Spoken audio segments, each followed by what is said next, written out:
Hello, welcome back to Otter Pop Culture. Today we're going over the seventh album by The Weeknd called Dawn FM.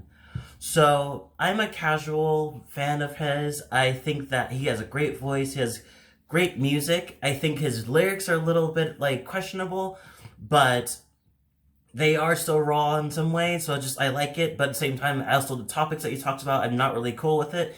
But I've been listening to it because it's a full ride of him being very vulnerable, how he feels, to the point of just being kind of open about how assholey he can be.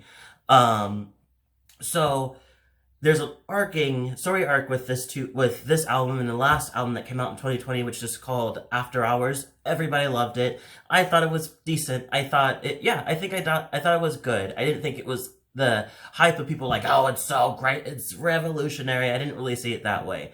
I definitely think the 80s space of having 80s synth and stuff like that has been here. It's just that he took it and just like, I'm making it a full thing in my album. And I think other people have done that, but I feel like he leaned it fully. And I think that as a mainstream person, that's pretty good. But there's a lot of other non-mainstream people that have done it already. So that's why I was kind of like, I know the 80s sound is out there, but it's already been pretty much in rotation before After Hours came into play. But After Hours is pretty much him he got his heart broken and he lost the girl that he had before. So now he's back into his habits of being a complete asshole, drinking, partying, kind of seeing himself as above women. He's back to being misogynistic and all these things and manipulative as it goes on, because he has this girl that's like, he can tell that is having conflicted feelings about him, wanting to be with him, but she's been hurt before. But he had one of the songs where it kind of what's the word? Pretty much trick, mind fucker into wanting to be with him kind of thing. And so the attitude of the album was pretty shitty. Like, I wasn't really happy about it, but I did like the sound, the music, and everything. Now, in Dawn FM, we're now moving away from the dark and moving into the light. And I feel like the interludes where they have Jim Carrey come in and talk about stuff, and he's pretty much the radio DJ, and which is kind of cool. I do like that concept. What I don't really care about is the fact that some of the songs don't really lean into that space. There's some songs that do lean into the space of like, I learned my lesson, or I'm ready to love, or I know the person I used to be, but I'm not looking to be that person anymore kind of thing. But it feels like some other songs have nothing to do with that. It just kind of falls into, it could be an easy After Hours type of song. Like Gasoline could have been an After Hours. How do I make you love me? After Hours. Da, da, da, da, da. There's a couple of them. Best Friends. Is There Someone Else? I Heard You're Married. The biggest one, I Heard You're Married, is definitely one of those two. So I feel like, and it sucks that it seems like it seems like it had an idea of what it was doing. And it definitely, whenever Jim Carrey came in, it was nice. But some of the songs don't do that. So I'm going to go through some of the songs I do like, maybe break down some of it. So one of the songs I definitely like is Take My Breath Away, which is one of the singles. I just really love the sound. I love how extensive it is too with the sound. It just lets the beat just ride, and it sounds great. And I love how some of the songs kind of mingle into the next song too. I feel like it does that with How Do I Make You Love Me into Take My Breath, and I feel like it's really cool. Sacrifice is one I listened to for the first time. I wasn't really there with it, but now I actually really like it after hearing the whole thing, sitting down and listening to lyrics and everything. I do like it.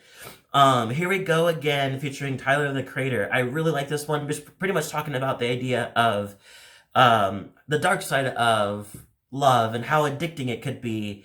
And also the idea that as much as there are some faults to love, there's still spaces where you just want to jump, you still want to go into it. And he's like, I told myself I'll never fall, but here I go again.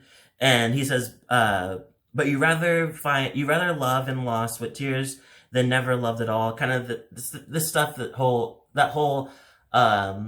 better to love than not to love at all kind of thing.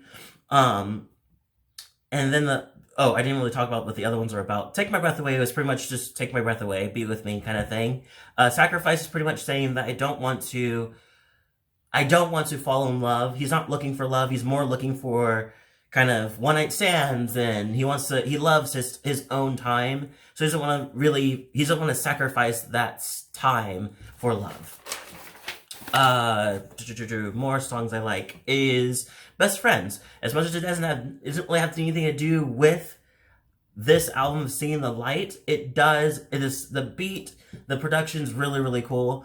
This one talks about pretty much just telling his friends with benefits that he doesn't want this person to fall in love with him. Like, whatever you do, focus on the friends, focus on the benefits, but don't catch feelings in the midst of this. Yeah, I like the beat. I love the beat. I love his vocals in it. It's really nice. A weird shout out to Every Angel is Terrifying. I feel like it was going somewhere and then it completely went to a commercial, and I wasn't really sure what the idea was that for. And I felt like going on some websites like Genius, where they break down the lyrics, it felt like the Genius had more stuff to say about it than the actual song did. So I kind of didn't really care for that. Don't Break My Heart is one I really, really like. I love the sound. I love his vocals in it too. This one's just talking about being mesmerized by this woman and wanting to be with this person to see, like, I see the future with you, but don't break my heart because I've been broke before, blah, blah, blah. But it has that kind of feeling. And then we go into I Heard You're Married with Lil Wayne. I liked Lil Wayne. I don't feel like he's in my radar. He's been in my radar forever, actually been in my radar for a long time. Like, I really don't think that he's really been around. Like, here he is doing stuff, but in my head, I don't really feel like I've heard from him in a long time. And maybe for a reason that he's just hopping on songs kind of thing, is not really making albums. But maybe he is. I'm not that deep of a fan to know. He did okay in this song. I just feel like it just didn't really pull me in. Less Than Zero is a good kind of ballad lean to it, which is nice. And it ends with Phantom Regret by Jim, which is a really good song, a really good poem by Jim Carrey. I do like it, but once again, it's a little too heavy for the actual album. I feel like that's a better way of saying it. I feel like the idea of what the album was supposed to be was too heavy for it to come to fruition. I feel like it just stayed. It felt like it wanted to do that, and then it fell back on itself. And it's just like, oh, they like me when I'm an asshole, so I'm gonna bring some of those in. But it's just like, yeah, but that has nothing. That's not really progressing the idea of seeing the light and knowing and learning from your ways kind of thing, and ready to fall in love now that he had the after hours kind of feel. It just didn't really work for me in that way. But once again, just like After Hours, it still has good production. So I will give it I'll give it a 7 out of 10. Leave a comment below to tell me what you thought. If you like this album, let me know. If you didn't, let me know too. If there's some things I might have missed in the idea of what the album's trying to do, let me know as well.